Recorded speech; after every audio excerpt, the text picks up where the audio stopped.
Many Bible scholars believe that the battle between the ram and the he-goat in Daniel 8 verses 1 through 13 is applicable to the battle of Arbela in 331 BC. But as we shall see tonight, that does not meet the triple test required by Daniel that shows where this prophecy fits in the timeline of history. Seventh-day Adventists are the only ones that understand Daniel 8:14, and yet for 150 years we have told the world that verses 1 through 13, which cover the battle between the ram and the he-goat, took place at the Battle of Arbela in 331 BC. Is our understanding based on the inspired writings of Mrs. White? Absolutely not. She does not even mention the name Arbela. Alexander the Great first vanquished the generals of Darius at the river Granicus in Phrygia, and afterward defeated him on the plains of Arbela in Syria.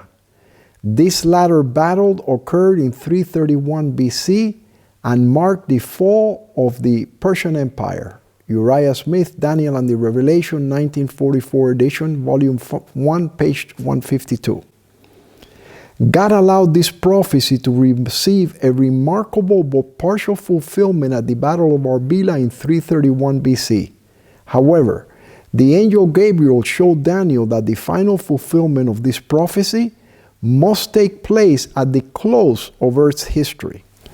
Friends, the Lord says, come and reason together.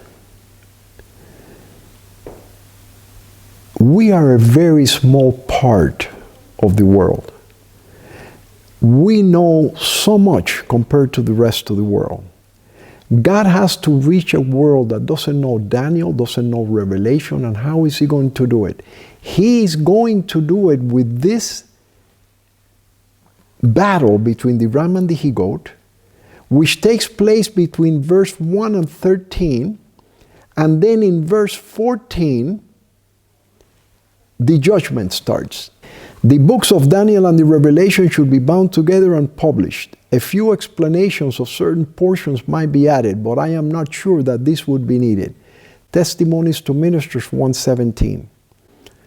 How many different opinions are in Revelation today? Even now, we don't agree on a lot of the issues in Revelation. And yet, she's saying she's not sure that many explanations would be needed. Why? Something is about to change that will make Daniel and Revelation very obvious to the entire world. To the period just prior to the appearing of the Son of Man, the prophecies of Scripture point. And here, their warnings and threatenings preeminently apply. The prophetic periods of Daniel, extending to the very eve of the great consummation, throw a flood of light upon events then to transpire. The Review and Herald, September 25th, 1883. In Daniel 7:3, we saw 4 beasts come up from the sea. We all agree these 4 beasts apply to Babylon, Medo-Persia, Greece, and Rome. But Daniel is confused, and he writes, I, Daniel, was grieved in my spirit in the midst of my body, and the visions of my head troubled me. Daniel 7:15.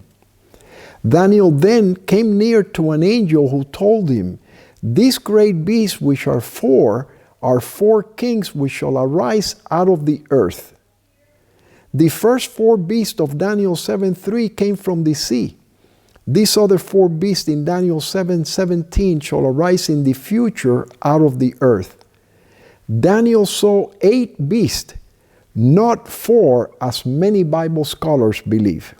Please notice that this vision takes place in 545 BC, the first year of Belshazzar, Daniel 7:1.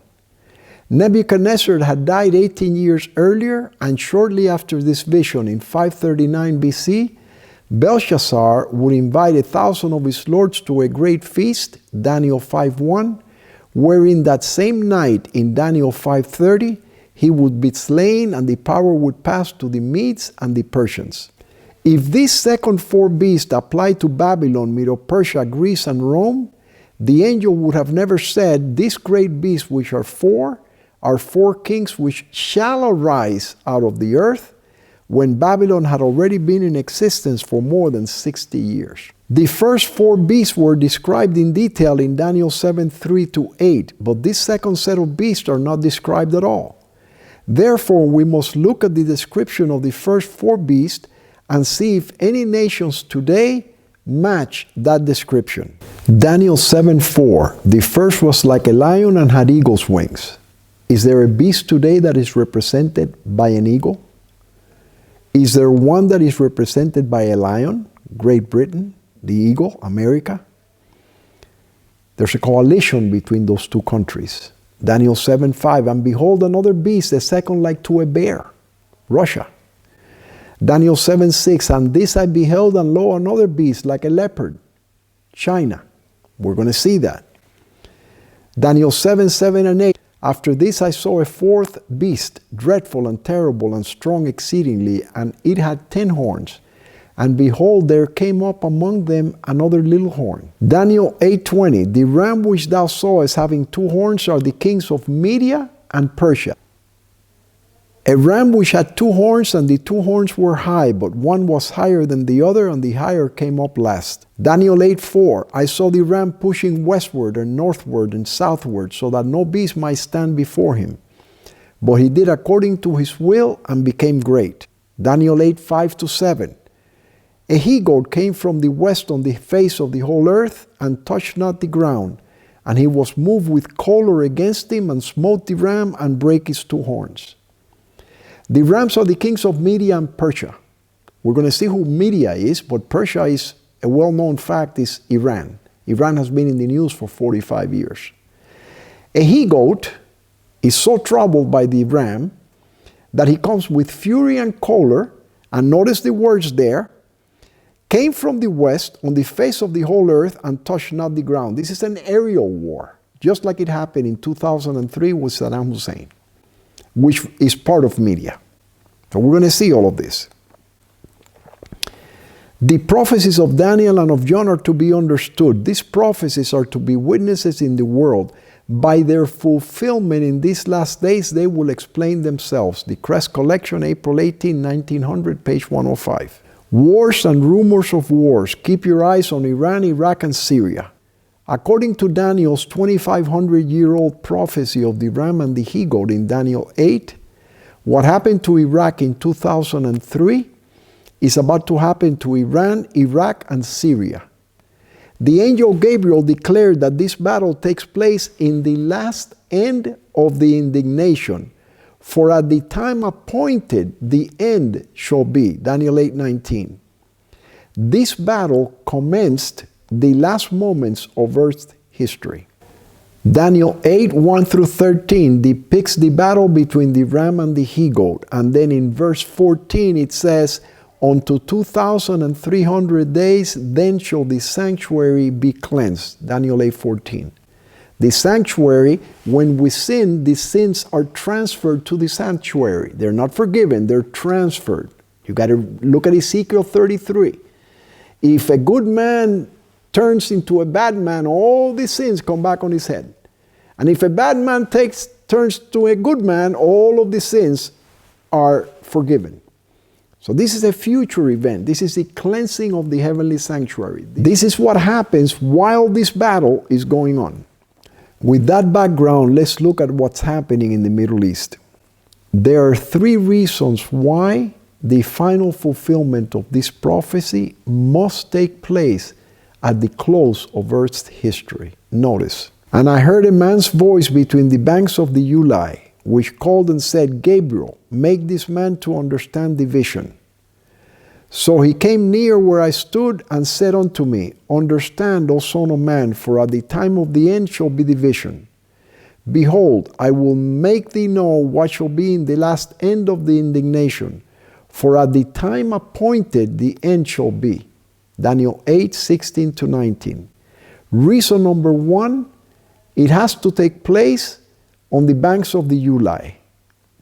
Reason number 2, it is at the very last end of the indignation. And reason number 3, it has to take place at a time appointed. We're going to see what all that means. Reason number 1, the banks of the Ulai. The Ulai River is only mentioned twice in the scriptures, Daniel 8:2 and 16. The vision Daniel saw by the Ulai River applies only to the battle between the ram and the he-goat. The light that Daniel received from God was given specially for these last days. The visions he saw by the banks of the Ulai and the Hiddekel, the great rivers of Shinar, are now in process of fulfillment, and all the events foretold will soon come to pass. Ellen White wrote that in 1896. Obviously, this battle is still in the future because it hasn't taken place since 1896. The Ulai and the Hiddekel are two of the four rivers that flowed out of the Garden of Eden in Genesis 2:14. Daniel 8:2-4. And I saw in a vision, and it came to pass when I saw that I was at Shushan in the palace, which is in the province of Elam. And I saw in a vision, and I was by the river of Ulai. Daniel 8:2. Then I lifted up mine eyes and saw, and behold, there stood before the river a ram which had two horns. And the two horns were high, but one was higher than the other, and the higher came up last. Very important, Daniel 8:3. I saw the ram pushing westward and northward and southward, so that no beast might stand before him. Neither was there any that could deliver out of his hand, but he did according to his will and became great. Daniel 8:4. This is exactly what Saddam Hussein did, remember? Did according to his will and became great. Understand, O Son of Man, for at the time of the end shall be the vision. Behold, I will make thee know what shall be in the last end of the indignation, for at the time appointed the end shall be. The ram which thou sawest having two horns are the kings of Media and Persia. Daniel 8:17-20. Persia, old name of Iran, Webster's New World Dictionary. Media corresponds to the ancient kingdom in the part of Southwest Asia that is now northwest Iran, northeast Iraq, and a small corner in northeast Syria. Media, the ancient name of the northwestern part of Iran, the country of the Medes, corresponding to the modern provinces of Azerbaijan, Ardalan, Iraq Ajami, and parts of Kurdistan.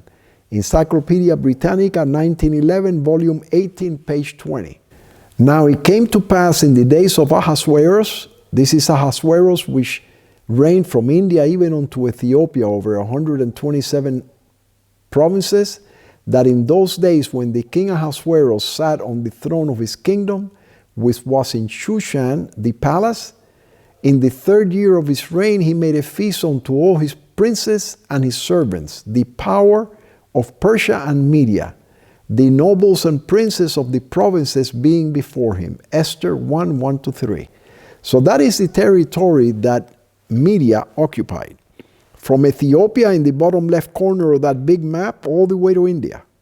Look where Jerusalem is. This is where this battle takes place. But especially Iran, Iraq, and Syria.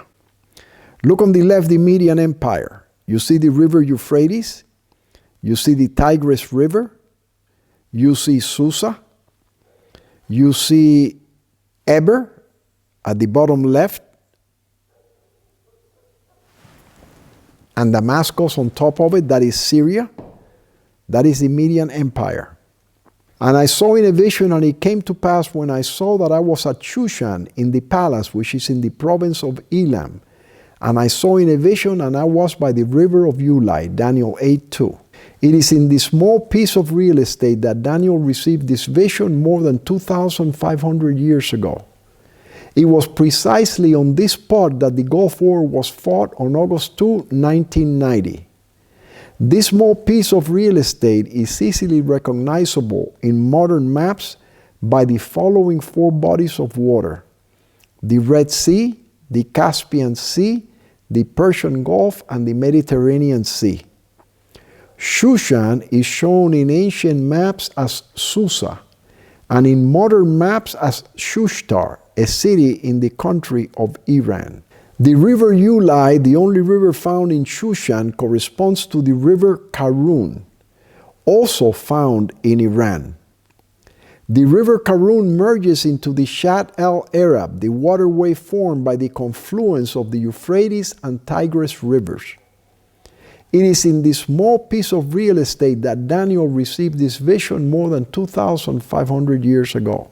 The strategic Shat el Arab waterway, which is 125 miles long and separates Iran and Iraq on their southern boundary, was the major point of contention between Iran and Iraq prior to the end of the Persian Gulf War, which lasted 8 years.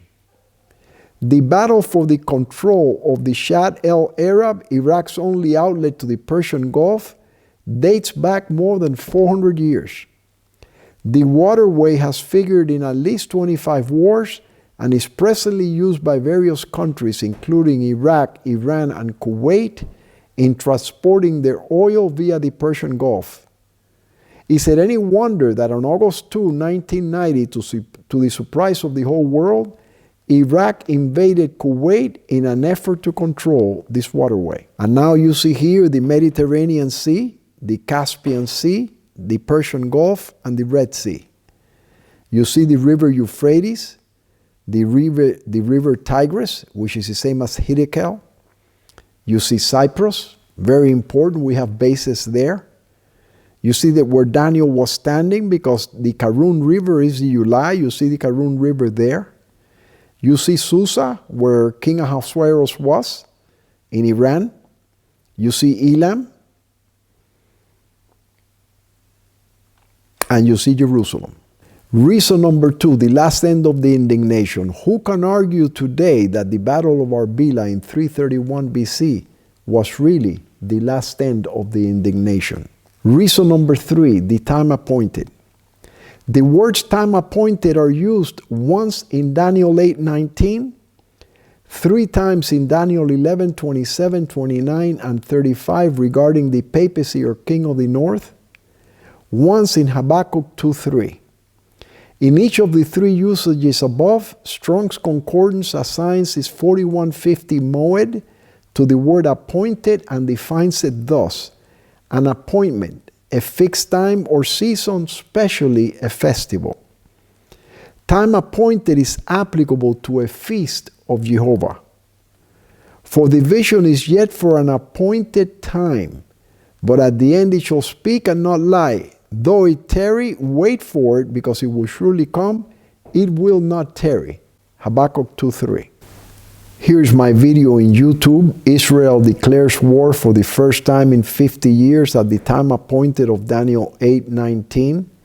I published that on October 16th, 2023. But I need to provide a short summary here before I share with you the 7 thunders of Revelation 10. On October 7th, 2023, Hamas attacked Israel on the Jewish holiday of Shemini Atzeret, the final day of the annual high holiday cycle.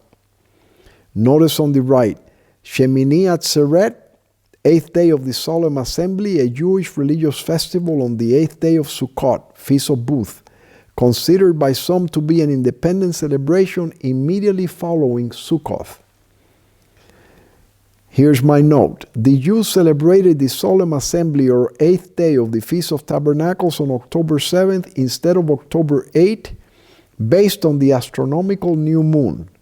However, if we follow the visible new moon of Scripture in 1 Samuel 20:18, the 8th day started at sundown on October 7th and ended at sundown on October 8th. This is very important because it took place at an appointed time in the middle of that day. Who provides funds for Hezbollah? Iran. Who provides funds for Hamas? Iran. Who provides funds for the Houthis in Yemen? Iran. Israel has crossed red lines. It is a massacre that deserves a response. Lebanon's Hezbollah leader vows revenge for pager attack as Iran warns of a crushing response from the axis of resistance. That leader was killed just a few days later by Israel. Look at the right. Pentagon announces more troops for the Middle East. Additional U.S. troops are being rushed to the Middle East, elevated risk of a wider regional war. Daniel 8 says this is coming. Iran's Khamenei vows revenge over Nasrallah's killing, September 29. Daniel 8 says this is coming. Friends, I have been preaching about the ram and the he-goat since 1990, 34 years ago.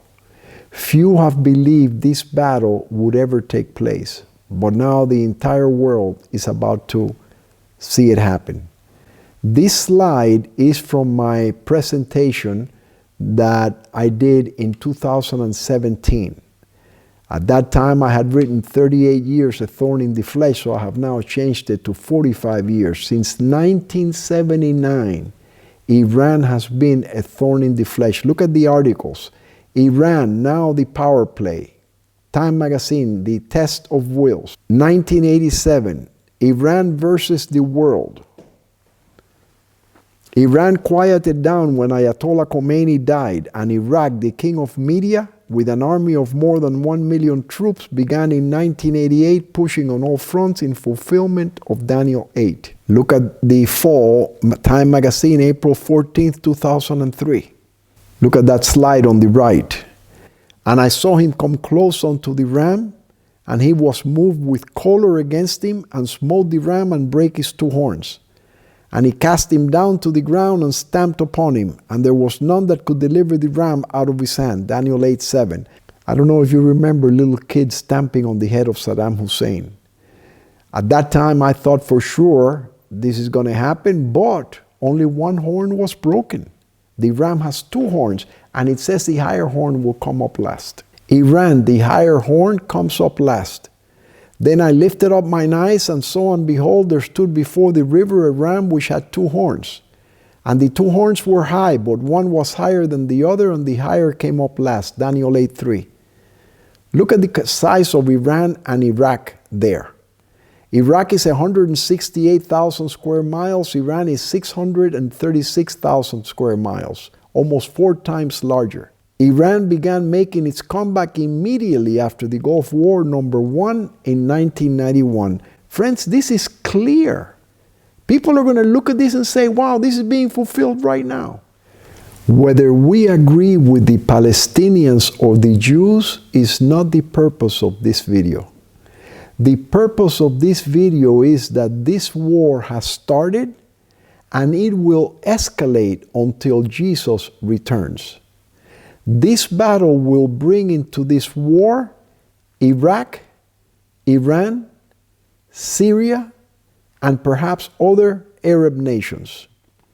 The escalation will draw into the war America, Great Britain, Russia, China, the papacy, and the European Union. We're going to see this described right now as clear as you can imagine. America, the eagle, Great Britain, the lion. The United States and Great Britain have been allies since 1986. And there you see, in 1986, top left, the US and Britain get tough with Assad. In 2003, why Blair has gained rare influence. In 2014, Britain vows to confront the ISIS menace after killing of David Haines. Nobody came to the rescue of the United States except Britain. Since 1986, the Allies at their pre-war summit in the Azores, Time magazine, 2003. Look at the bottom. Cameron vowed to work with the United States to support the direct military action. U.S. action in the Middle East. This is almost a prophecy from the Wall Street Journal. Look what it says. U.S. action in the Middle East to be Eagle's last scream, which is going to turn out to be true according to Daniel 8.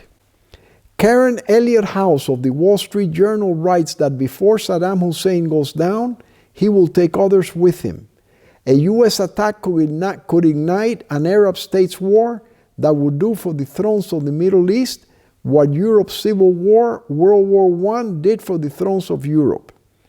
Years ago, an author called Britain's attack on the Suez the lion's last roar. Is this the eagle's last scream? August 25th, 1990 in the Birmingham News. Daniel 7:5, and behold another beast, the second like to a bear. And it raised up itself on one side, and it had 3 ribs in the mouth of it, between the teeth of it. And they said thus unto it, Arise, devour much flesh. Russia, the bear. Look at this caricature. And behold another beast, a second like to a bear, and it raised up itself on one side, and it had 3 ribs in the mouth of it. Look at the 3 ribs. This is from the Vancouver Sun, January 23rd, 1991. Lithuania, Latvia, and Estonia. And you see the 3 ribs right there. But that was not the final fulfillment of this prophecy. Look now. Crimea, Ukraine, there's 1 more rib that the bear is after. We will soon know who it is. Daniel 7:6. After this I beheld, and lo, another like a leopard, which had upon the back of it 4 wings of a fowl. The beast had also 4 heads, and dominion was given to it. China, the leopard. A leopard is known for its tremendous speed and agility with which it attacks its prey. After its last civil war in 1949, and an estimated 36 million deaths during the Great Chinese Famine of 1958 to 1961, China is the world's 2nd largest economy. The 4 heads, Asia's 4 tigers. This is from the Los Angeles Times, June 22nd, 1988. Look at these articles. But Asia's 4 tigers, the newly industrializing countries of South Korea, Taiwan, Hong Kong, and Singapore. Japanese officials, on the other hand, see themselves as defenders of the Asian exporters. The tigers the Japanese contend are still only cubs and should be nurtured rather than forced to grow up too fast. The 4 tigers are being criticized as a threat to the rest of the world just because their trade surpluses have been swelling at an astonishing speed. Hong Kong. Beginning as a trading port, Hong Kong became a crown colony of the United Kingdom in 1842, was reclassified as a British dependent territory in 1983, and remained so until the transfer of its sovereignty to the People's Republic of China in 1997. Wikipedia, September 2009. Taiwan. The political status of Taiwan is complex because it is claimed by the People's Republic of China. This state was established in 1949 on mainland China and considers itself the successor state to the People's Republic of China. Taiwan's rapid economic growth in the decades after World War II has transformed it into an advanced economy as one of the 4 Asian tigers. Wikipedia, September 2009. Everything we buy is from Taiwan or Singapore or Hong Kong. Think about it. China vows to block Taiwan independence, March 2005. This has been going on for 20 years. China okays military action against Taiwan. And let me tell you, China is right now waiting to see what's going to happen in these elections. They see that the United States is in chaos right now. And if we make a move against Iran or against Israel, the issue of Israel, and we get too involved, they're going to say this is the perfect opportunity to invade Taiwan. They've been trying to do this since 2005. Rice warns Europe on weapons to China. Republicans rally around Donald Trump's historic call to Taiwan as China lodges complaint. America needs to be great again to defend Poland from Russia and Taiwan from China. Korea. Japan surrendered to the Allied powers in 1945, signaling the end of World War II, only further embroiled Korea in foreign rivalries. On August 15, 1948, the Republic of Korea, South Korea, was established. On September 9, 1948, the Democratic People's Republic of North Korea was established under Kim Il-sung. On June 25, 1950, North Korean forces invaded South Korea, following China's entry on behalf of North Korea later that year. The war left almost 3 million Koreans dead. South Korea is now the United States' 7th largest trading partner and is the 13th largest economy in the world. That's why they're considered a threat. And China wants South Korea badly. They've already got North Korea.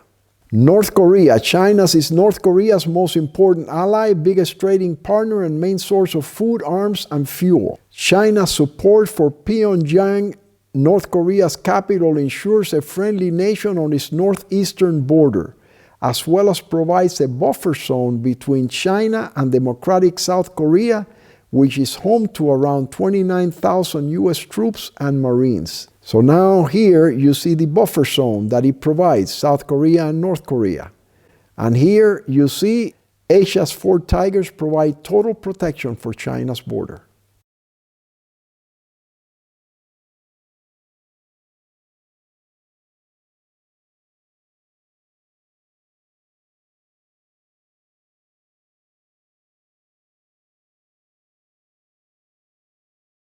Military attaches to China visit Snow Leopard Commando, 2008. The military attaches corps to China, consisting of 59 military attaches from 42 countries, this time visited the Snow Leopard Commando of the Armed Police Beijing contingent. The leopard is the symbol for China. The JH-7 is an all-weather two-seat twin-engine fighter bomber. The aircraft features a number of new technologies, including sophisticated self-defense electronic countermeasures. The aircraft has also been offered to the export market under the designation, the Flying Leopard. Friends, this is clear. The people that know this are going to start realizing this is getting ready to happen right now. Daniel 7, 7 and 8. After this I saw in the night visions, and behold, the fourth beast, dreadful and terrible and strong exceedingly. And it had great iron teeth. It devoured and brake in pieces, and stamped the residue with the feet of it. And it was diverse from all the beasts that were before it. And it had 10 horns. I considered the horns, and behold, there came among them another little horn, before whom there were 3 of the first horns plucked up by the roots. And behold, in this horn were eyes like the eyes of a man, and a mouth speaking great things. The little horn is the papacy. We're going to see that. What other major world power remains in the world that we have not considered? The European Union, the dreadful and terrible beast, and the little horn that controls it. This is a caricature from November 24th, 1990. This person knows nothing of Scripture. And look how he picks up all these animals. You see the leopard, you see the lion, you see the bear, you see the dreadful and terrible beast with the little horn, you see the ram. Jerusalem Post International Edition, November 24th, 1990. And who is in the hole? Iraq, the ram. The prophecies of Daniel and of John are to be understood. They interpret each other. They give to the world truths which everyone should understand. These prophecies are to be witnesses in the world. By their fulfillment in these last days, they will explain themselves. Crest Collection, April 18th, 1900, page 105. Daniel 8, 5-7. And as I was considering, behold, the he-goat came from the west on the face of the whole earth, and not touched the ground. Aerial war. And the goat had a notable horn between his eyes. Who was the notable horn when we invaded Saddam Hussein? America. And he came to the ram that had 2 horns, which I had seen standing before the river, and ran unto him in the fury of his power. Something has to happen. Iran has to do something so horrific, perhaps against the United States, perhaps against Israel, that the entire world, not just America, is going to say, we've got to destroy this power. And I saw him come close unto the ram, and he was moved with choler against him, and smote the ram and brake his 2 horns. It's going to happen now. And Iraq is now almost part of Iran. They've got complete control. They've got over 100,000 troops in Iraq right now. Iran does. And there was no power in the ram to stand before him, but he cast him down to the ground and stamped upon him, and there was none that could deliver the ram out of his hand. Daniel 8, 5 and 21. And he-goat came from the west, on the face of the whole earth and touched not the ground. The he-goat had an honorable horn between his eyes. The great horn that is between his eyes is the first king. America led in the war against Saddam Hussein. America is the great horn of the he-goat, United Nations. So you've got the ram with two horns, Iraq, and the higher horn, Iran and Syria. You've got the he-goat, the United Nations with a notable horn, America, and you've got the other four beasts. 1991, it is a big idea, a new world order where diverse nations are drawn together in common cause. Only the United States has both the moral standing and the means to back it up. President George Bush in his State of the Union address, Los Angeles Times, February 18, 1991. But the 1991 war did not destroy the ram. 2003, Saddam Hussein continued to push during the presidencies of Ronald Reagan, George Bush, and Bill Clinton until finally America brought its reign to an end with George W. Bush in 2003. Daniel 8:8, therefore the he-goat waxed very great, and when he was strong, the great horn was broken, and forward came up four notable ones towards the four winds of heaven. America, the great horn, what will it do to be broken? It's time for thee, Lord, to work, for they have made void thy law. Psalms 119, 126. Protestants will work upon the rulers of the land to make laws to restore the lost ascendancy of the man of sin who sits in the temple of God, showing himself that he is God. Roman Catholic principles will be taken under the care and protection of the state. This national apostasy will speedily be followed by national ruin. Review and Herald, June 15, 1897. Said the angel, hear, O heavens, the cry of the oppressed, and reward the oppressors double according to their deeds. This nation will yet be humbled into the dust. Testimonies for the Church, Volume 1, pages 258 and 259. Let's look a little bit more closely at this little horn that controls the entire European Union. On September 24, 2015, Pope Francis spoke to the U.S. Congress for the first time in the history of the United States. His speech took place on Yom Kippur, or the Day of Atonement, Leviticus 23, 27 to 32, the most sacred of the Jewish festivals. That very same day, the sabbatical year, which takes place every 7 years, was ending, and the last sabbatical cycle of 7 years before the 6,000 years end on the Day of Atonement in 2023 was commencing. On that day, Pope Francis presented to Congress his encyclical letter Laudato Si, which he has pushed worldwide as his agenda for climate change. Had we been studying the Jewish economy, the delivery of Laudato Si to the U.S. Congress should have raised the eyebrows of every Christian. Let's look at what this Laudato Si has to say about Saturday versus Sunday. We see this, for example, in the law of the Sabbath. On the seventh day, God rested from all his work. He commanded Israel to set aside each seventh day as a day of rest, a Sabbath. And they quote Genesis 2, 2-3, Exodus 16, 23, and 20:10. Similarly, every 7 years, a sabbatical year was set aside for Israel, a complete rest for the land, Leviticus 25, 1-4. When sowing was forbidden and one reaped only what was necessary to live on and to feed one's household. Finally, after 7 weeks of years, which is to say 49 years, the Jubilee was celebrated as a year of general forgiveness and liberty throughout the land for all its inhabitants. Leviticus 25:10. This law came about as an attempt to ensure balance and fairness in their relationships with others and with the land on which they lived and worked. This is buried in paragraph 71 of that Laudato Si letter, which was published on June the 18th, 2015, and he has given it to every country in the United Nations. Whether they have read that paragraph or not, it probably went right over their head, but look at the second paragraph. On Sunday, in the first paragraph, we're talking scripture. The Sabbath, the seventh day. On Sunday, our participation in the Eucharist has special importance.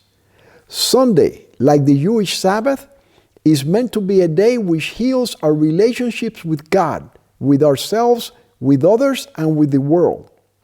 Sunday is the day of the resurrection, the first day of the new creation, whose first fruits are the Lord's risen humanity, the pledge of the final transfiguration of all created reality. It also proclaims man's eternal rest in God. The law of weekly rest forbade work on the seventh day, so that your ox and your donkey may have rest, and the son of your maidservant and the stranger may be refreshed. Exodus 23:12. Rest opens our eyes to the larger picture and gives us renewed sensitivity to the rights of others. And so the day of rest, centered on the Eucharist, sheds a light on the whole week and motivates us to greater concern for nature and the poor. Pope Francis' encyclical letter Laudato Si, paragraph 237. Look at the difference between the two paragraphs. One is 71, one is 237. I want you to know that John Paul II, Pope Benedict, and Pope Francis have all been pushing for Sunday worship and a Sunday law, not only in the United States, but in the entire world.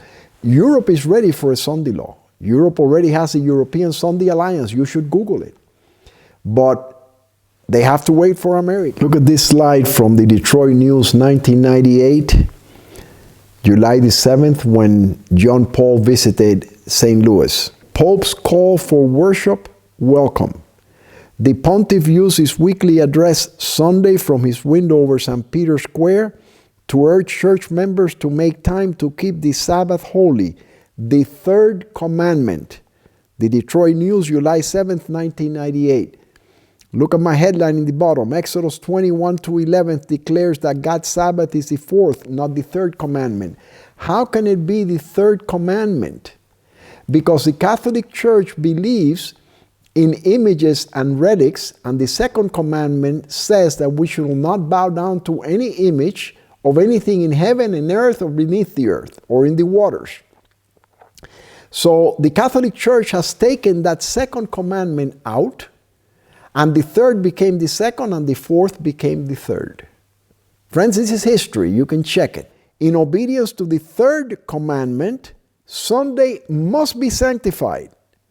In his letter, the Pope goes on to say a violator should be punished as a heretic. That word heretic was so strong for Americans that when they issued his encyclical letter, they took it out. Friends, this is coming. Whether we like it or not, this is coming. Daniel 8:8. Therefore the he-goat waxed very great, and when he was strong, the great horn was broken, and for it came up four notable ones toward the four winds of heaven. Daniel 8:8. Note that the four notable ones rise on the scene only after the great horn is broken. Both China and Russia have great investments in Iran. In my opinion, it is at this point that they enter this battle. The fact that four powers arise on the world scene at this point signifies that the little horn will not control China nor Russia. Once America is broken, it ceases to be the world's superpower, and to compete with the other three powers, it must join the lion, England. This vision was given to Daniel in 545 BC. In other words, 2,569 years ago. Daniel was shown that England and America would be allies. And it just happens that after 47 years as a member of the European Union, Britain left it in 2020 under Brexit. The battle between the ram and the he-goat of Daniel 8 is the war that commenced the final moments of Earth's history. This is the war that sees the king of the south of Daniel 11 moved out of the way in order for the king of the north to attempt to form its new world order. The king of the south, Iran, heading the Muslim countries. The king of the north, he's 85 years old. The king of the north, the beast number 1 of Revelation 13, the papacy. Beast number 2, Revelation 13, the president of this country, whoever that may be. They are all running out of time.